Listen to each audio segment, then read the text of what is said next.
হরে কৃষ্ণ। শুধু ভক্ত সজ্জন, আশা করি সকলেই ভালো আছেন। তো আজকে যে বিষয়ে আলোচনা করব সেটি হচ্ছে পূর্বে জন্মের কথা যে আমরা বলতে পারি না।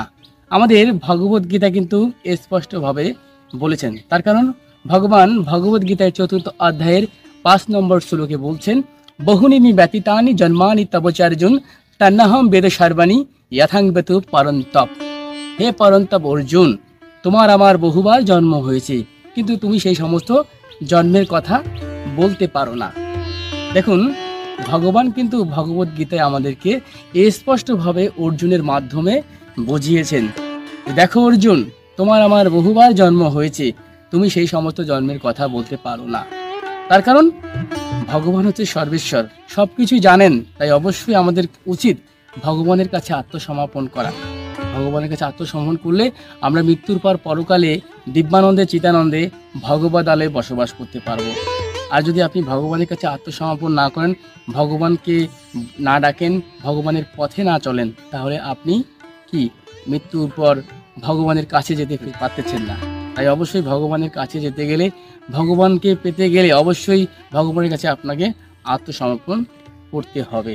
তার কারণ ভগবত গীতায় ভগবান আরও বলেছেন যে 18 অধ্যায় 66 নম্বর শ্লোকে, যে সর্বধর্মান পরিত্যাজ্য মামেকম শরণম ব্রজ অহম তাম সর্বে পাপভ্য মোক্ষয়িষ্যামি মা শুচো।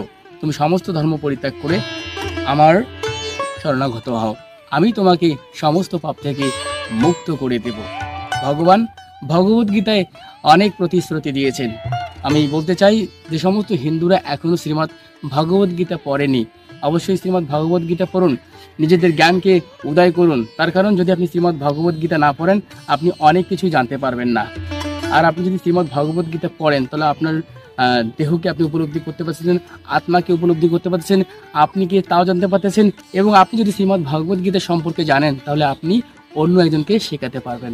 আর আপনি যদি গীতার জ্ঞানটা অর্জন করতে পারেন, তাহলে আপনার পরিবার, আপনার আত্মীয় স্বজন, আপনার বন্ধু বান্ধবের মধ্যে আপনি গীতার জ্ঞান বেরিয়ে দিতে পারবেন। তার কারণ আপনার দায়িত্ব, আপনি সনাতন ধর্মে জন্মগ্রহণ করেছেন, অবশ্যই শ্রীমদ্ ভগবত গীতার বাণী প্রচার করুন।